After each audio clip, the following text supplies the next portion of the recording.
Dessus. C'est une calache. Bah, c'est une calache qui coffre le truc ça. Les gens ils se retournent, ils se disent mais on est où? Mais c'est un truc de fou. Avant de commencer cette vidéo riche en émotions, je vous demande à tous de vous abonner, de liker. C'est vraiment hyper important, des jeunes youtubeurs et dynamiques et ça va vraiment nous aider. Bonjour les amis et bienvenue sur ma chaîne YouTube Emery Cars.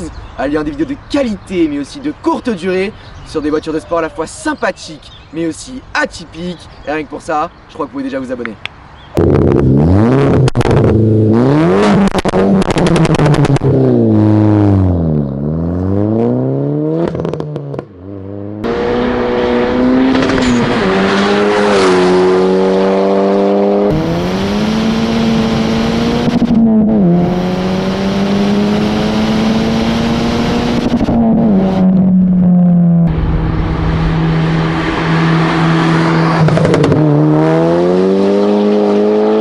Bon les amis, aujourd'hui on se trouve avec Lucas, enchanté. Enchanté. Donc qui nous ramène cette Polo WRC, donc en série limitée, 2500 exemplaires au monde, avec 250 exemplaires uniquement en France.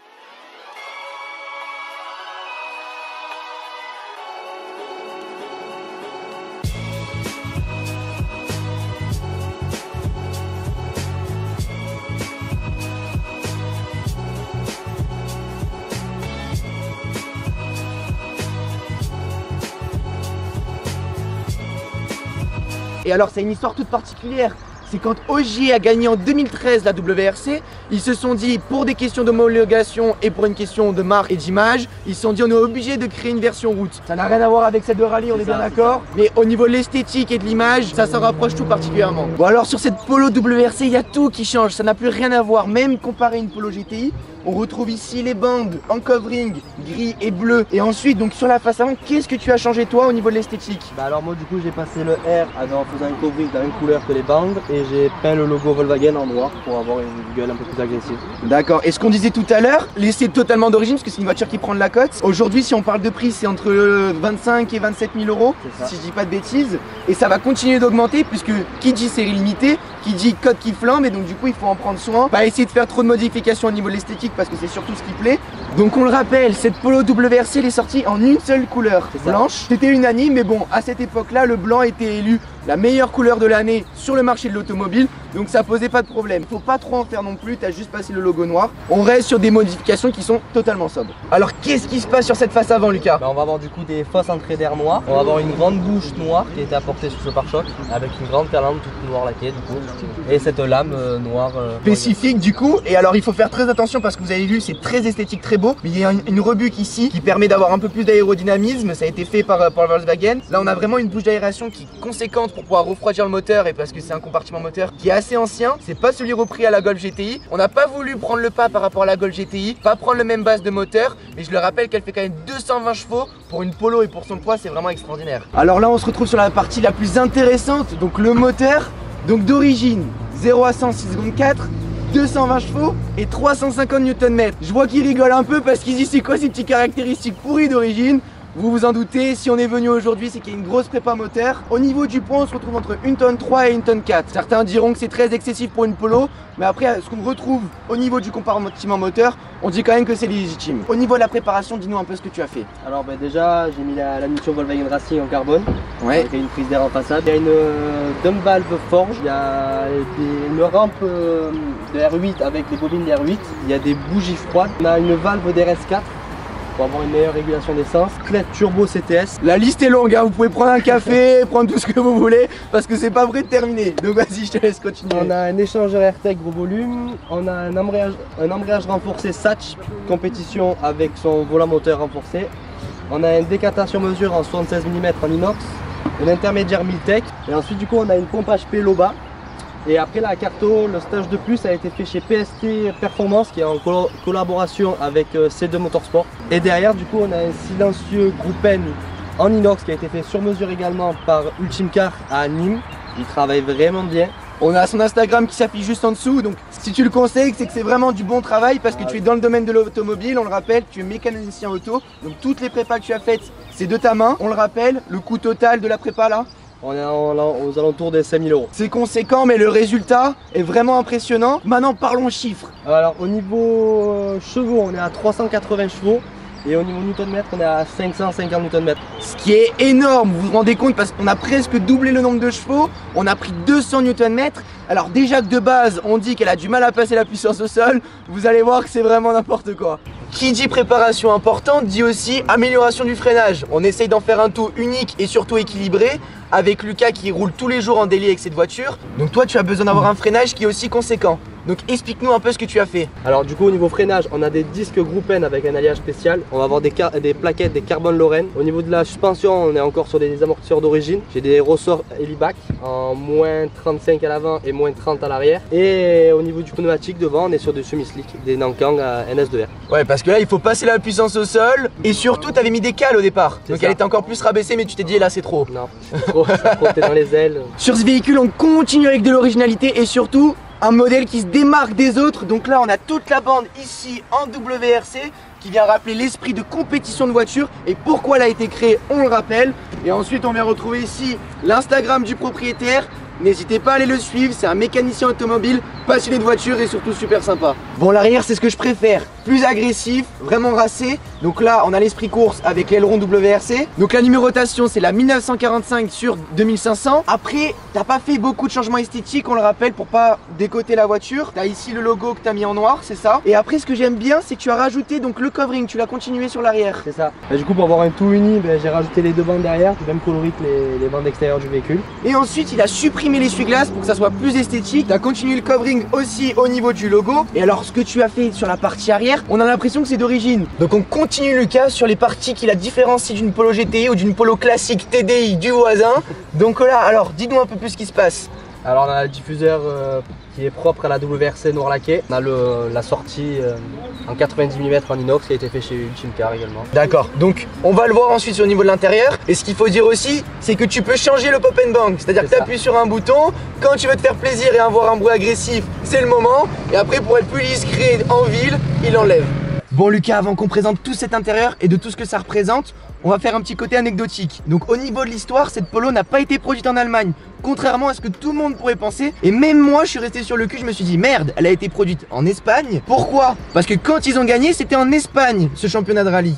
Et donc du coup, ils se sont dit on va rendre visite à nos copains espagnols et on va faire un intérieur assez sympathique. Bon, on retrouve quand même quelques éléments allemands. On a ici de la mousse, donc super bien faite, de haute qualité, hein, tu confirmes Lucas? Oui. Et après on retrouve la boîte manuelle, donc 6 vitesses, donc de chez Volkswagen. Ce qui est un peu embêtant, c'est qu'on retrouve quand même quelques plastiques qu'on n'aurait pas eu si elle était produite en Allemagne. Notamment les plastiques ici, les sièges qui sont pas vraiment esthétiques. Ouais, pas très baqués, pas excellent maintien, mais du coup assez confortable. Oui, totalement. Pour un daily, pour faire du voyage. La pièce que j'adore sur cet intérieur de Polo WRC par contre, c'est ce volant en Alcantara avec le méplat ici, la petite signature à midi, et on est parti pour le circuit et la course. Après, qu'est-ce qu'on a? On a deux compteurs, mais surtout toi ce qu'il faut préciser, et vu qu'elle a été modifiée, tu as plusieurs modifications. Donc explique-nous un peu qu'est-ce que tu fais pour changer les cartos, pour le pop and bang, etc. Donc avec le commodo du régulateur de vitesse, on va avoir deux cartos. Donc en carto 1, on va avoir 340 chevaux au 98, et en carto 2, on va avoir 380 chevaux avec 20% d'éthanol et le reste en 98. Oui, donc toi c'est vraiment une prépa safe et ça te permet aussi de pouvoir adapter ta vitesse et aussi ta carto en fonction de là où tu es. C'est ça. Bon, après sur le reste, c'est quand même une voiture qui est bien finie. On le rappelle, c'est quand même une Volkswagen. Donc ce qui la différencie des autres, rappelle-nous, c'est tout ce côté aluminium, c'est ça? C'est ça, elle a le pack alu avec le volant, la console centrale et les ouïes. Et ensuite toi tu as rajouté le CarPlay. C'est ça, j'ai intégré le CarPlay pour la moderniser un peu. Ouais, parce qu'on le rappelle, c'est une voiture qui est donc de quelle année celle-ci? De 2013. 2013, donc voilà, c'est une voiture quand même qui commence à prendre vachement de valeur. On ressent quand même une certaine vétusté pour une voiture qui a maintenant 8 ans. Ça reste quand même dans une voiture qui est quand même bien finie, avec de bons matériaux, à part ce côté plastique qu'on pourrait vous reprocher.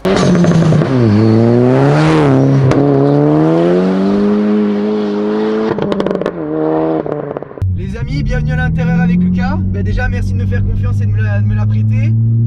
Mais vous allez voir que c'est vraiment n'importe quoi. Regardez, je vous donne juste un petit échantillon.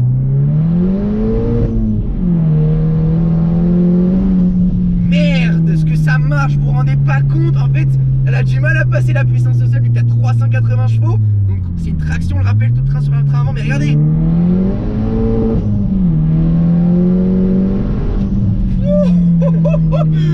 Ah, je suis sur le cul, vous vous rendez pas compte, pour une Polo. Oh, faut se rappeler, on est dans une Polo. Ça marche aussi bien qu'une voiture, une M2 ou une M3. Pour être monté dedans, c'est impressionnant. Et si vous voulez, si vous avez des sensations, parce que elle donne vachement de retour dans le volant. Regardez, là je suis en 3.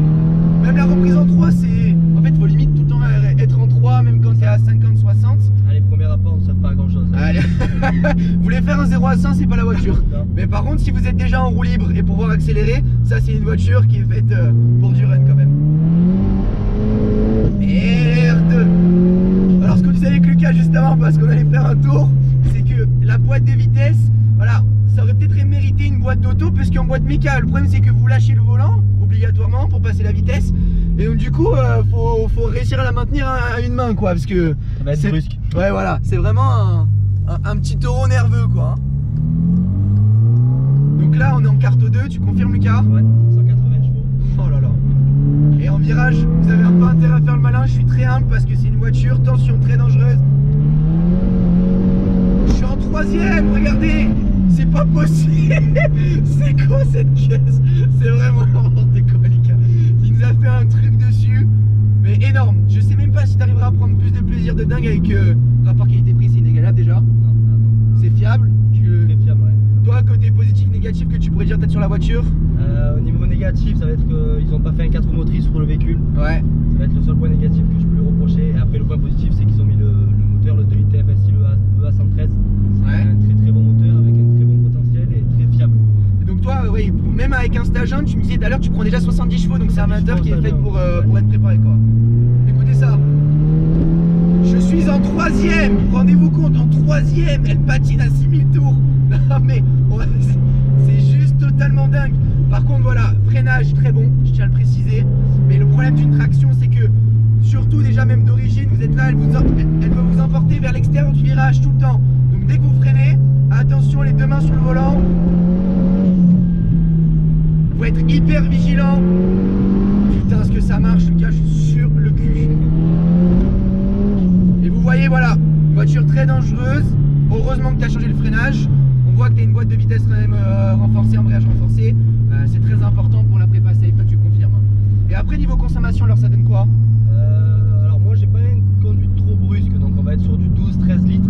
En roulant raisonnablement, on peut être entre 7 et 9 litres. Ouais. Et sinon, lors d'un rasso ou une bonne sortie, on va être sur du 16-17. Ça reste quand même pas excessif non plus pour une voiture qui a 380 chevaux, je vous le rappelle. Attendez, on va mettre le pop and bang, comme ça vous allez sentir la différence de bruit. Là il y est.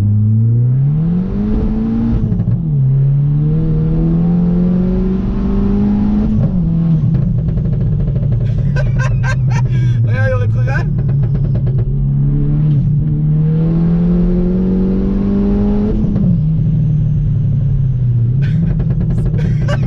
Mais c'est quoi? Mais qu'est-ce que t'as fait dessus? C'est une calache. C'est une calache qui coffre le truc, ça. Les gens ils se retournent, ils se disent mais on est où? Mais c'est un truc de fou. Ils disent mais qu'est-ce qui se passe? Il y a un mec qui s'embrouille ou quoi? C'est quoi ce Vince? Donc mon petit bilan, Lucas, je te dis de la finalité. Donc première chose, c'est une voiture très dangereuse. Je trouve quand même. Point négatif, c'est que ça reste quand même très dangereux au quotidien. Point positif, freinage. Bruit exceptionnel, parce qu'en fait ce qui est top, c'est que voilà, là on est en pop. Si tu as envie de la voir, tu l'as. Et quand tu es pas en pop, ça fait un bruit très très beau. Regardez, je renlève, je repasse en 2, juste accélérer un tout petit peu. Le bruit est vraiment très très beau. Et ce que j'adore aussi, c'est cette petite bruit de décharge, donc qui est la dame valve. Voilà, donc ça c'est vraiment génial. Si vous voulez, vous avez vraiment d'être dans une voiture de course. Autre point positif, c'est que voilà, c'est une voiture rapport qualité-prix. Voilà, bon après ça reste très très cher en neuf. On était aux alentours de 34 000 €. Là on le rappelle entre 25 et 27, mais c'est un investissement parce qu'elle va prendre de la cote. Voilà. Et toi tu risques de la garder? Ouais, je la garde. Ouais. Voilà, donc voilà, ça aussi c'est un rapport poids-puissance qui est génial. Elle est pas très très lourde non plus. Et puis vous avez des prépas immenses à faire dessus. Et après, ouais, deuxième point négatif, c'est que vraiment elle vous amène très très loin quand vous arrivez dans le virage. Vraiment prendre ses précautions. Mais en tout cas, c'est de dingue. Merci à toi, Lucas. Il y a son Instagram qui s'affiche en bas de l'écran. On peut tout retrouver, je vous le rappelle, hein, allez jeter un œil, ça coûte rien. Il y a mon Instagram aussi qui s'affiche. Et puis je vous dis à très vite. Et surtout, abonnez-vous à la chaîne YouTube parce que vous êtes quand même 50% à regarder les vidéos sans vous abonner. C'est un peu bête. Et on vous dit à très vite. Et petite dernière accélération pour le plaisir.